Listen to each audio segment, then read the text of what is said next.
সকালবেলায় আজকে খুব তাড়াহুড়ো করে রান্না করতে চলে এলাম। জিওলের মাছ যে আনা ছিল পানিতে, ওখান থেকে দুটো মাছ নিলাম। মাছগুলো কিন্তু অনেক বড় বড়, আপনারা মনে হয় দেখেছেন। তো মাছগুলো দুটো নিয়ে তাড়াতাড়ি করে কেটে নিলাম, এরপরে ভুনা করলাম। আর এখানেই গরুর মাংস রান্না করে ফেলছি ঝটপট প্রেশার কুকারে। ভাবলাম যে আজকে ভিডিও করব না, তো তারপর আবার ভাবলাম যে না, আপনাদের সাথে একটু শেয়ার করি। শেয়ার না করলে কেমন জানি লাগে। তো আর ভর্তা করব, মাছের পাটের শাক ভাজি করব, এগুলোই করব। এই দুই জায়গায় রান্না করছি আর আমার মেয়ের সাথে একটু বকবক করছি। আলহামদুলিল্লাহ রান্না কিন্তু হয়ে গেছে, খুব তাড়াতাড়ি রান্না হয়েছে। সামান্য পরিমাণে মাংস রান্না করেছি। কেন বলুন তো, এত তাড়াহুড়ো করে রান্না বসিয়ে দিলাম কোনো কথা ছাড়াই। কারণটা একটু পরেই বলছি। আসসালামু আলাইকুম, সবাই কেমন আছেন? আল্লাহর রহমতে আমিও ভালো আছি। দূরে এবং কাছে থেকে যারা আমার ভিডিও দেখছেন সবাইকে স্বাগতম ও আমার মন ভরা ভালোবাসা রইল। প্লিজ ভিডিওটা স্কিপ না করে আমার পুরো ভিডিওটা দেখে নেবেন, আশা করি খুব ভালো লাগবে। আর অনুরোধ রইল, আমার ভিডিওর কোনো কিছু যদি আপনাদের ভালো লাগে একটা করে লাইক দিয়ে দিবেন। যারা এখন পর্যন্ত আমার চ্যানেলটি সাবস্ক্রাইব করেননি তাদের কাছে অনুরোধ রইল সাবস্ক্রাইব করে দিবেন আর লাইক দিয়ে দিবেন, যেন আমার সব ভিডিও আপনাদের কাছে পৌঁছে যায়। আর যারা ভিডিওটি সাবস্ক্রাইব করে রেখেছেন আমার চ্যানেলটিকে, তাদেরকে আমার মন ভরা ভালোবাসা রইল। আর যারা এই মুহূর্তে আমার ভিডিওটি ফেসবুক থেকে দেখছেন তারা অবশ্যই আমার চ্যানেলটিকে অনেক অনেক সাপোর্ট করবেন, লাইক কমেন্ট এবং বেশি বেশি শেয়ার করে দিবেন, যেন আমি আরো দিকে এগিয়ে যেতে পারি। তো যাই হোক, ফিরে আসি আসল কথায়। দুপুরে রান্না বান্না শেষ করে এখন চলে যাচ্ছি খুব তাড়াহুড়ো করে আমাদের বাগানের ছাগলগুলো নিতে। তো আমি ছাগল পালন করি, সবাই তো জানেন। বেশি না হোক অল্প হলেও ছাগল পালন করি। আমার হাঁস আছে, মুরগি আছে, ছাগল আছে। যাই হোক, অল্প সামান্য পরিমাণে হলেও কিন্তু আমি এগুলো পুষি,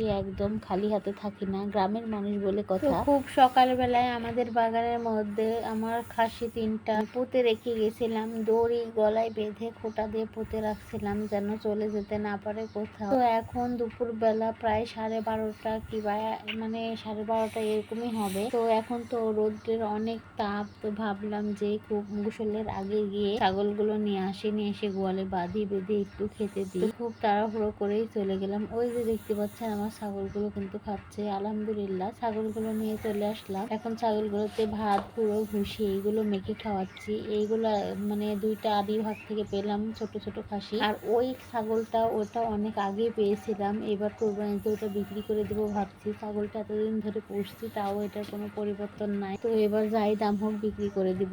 আলহামদুলিল্লাহ গোসল করে দুপুরে খাওয়া দাওয়া শেষ করলাম। এখন সন্ধ্যা বেলা। তো খুব তাড়াতাড়ি করে রান্না করলাম। ওই যে আপনাদের বললাম, এটার মেন কারণ হলো আমার সোনামনের মামা আসছে, মানে আমার বড় ভাই। তো আমার ভাইয়া মেয়ে দেখতে আসছে, আমার ভাইয়ের বিয়ে দেওয়া লাগবে, এজন্য মেয়ে দেখতে আসছে। সবকিছু আপনাদের সাথে শেয়ার করব। যেখানে বিয়ে হবে সেখানটাই শুধু দেখাবো, মানে যেখানে বিয়ে হবে না সেটা তো দেখানো যাবে না। তো যাই হোক, মেয়ে দেখতে আসছে, তো এখনো পছন্দ করতে পারছে না। তো যাই হোক, আল্লাহ যেখানে ভাগ্যে রাখছে সেখানেই তো হবে। তো সে এই জন্য খুব তাড়াতাড়ি করে রান্না করে ফেললাম। আর আমার ভাইয়া অনেক দিন পর পর আমাদের বাসায় আসে। তো সন্ধ্যাবেলা এখানে আমরা সবাই মিলে একটু ঘোরাঘুরি করছিলাম। আলহামদুলিল্লাহ রাত্রের খাবার খেয়ে নিচ্ছি। তো দুপুরে খাওয়ার সময় তো আর আপনাদেরকে দেখাতে পারিনি। তো রাত্রে খাবার সময় ভাবলাম যে একটু ভিডিও করে নিই। তো এই যে গরুর মাংসগুলো রান্না করেছিলাম, বেশ মজা হয়েছিল, কিন্তু একটু লবণে বেশি হয়েছিল।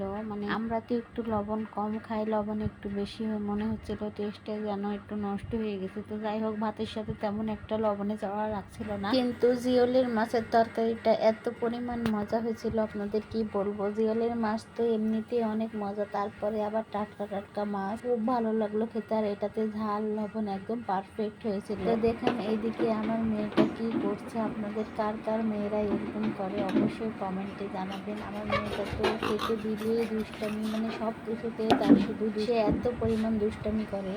আল্লাহ হাফেজ, সবাইকে ভালো থাকবেন, সুস্থ থাকবেন।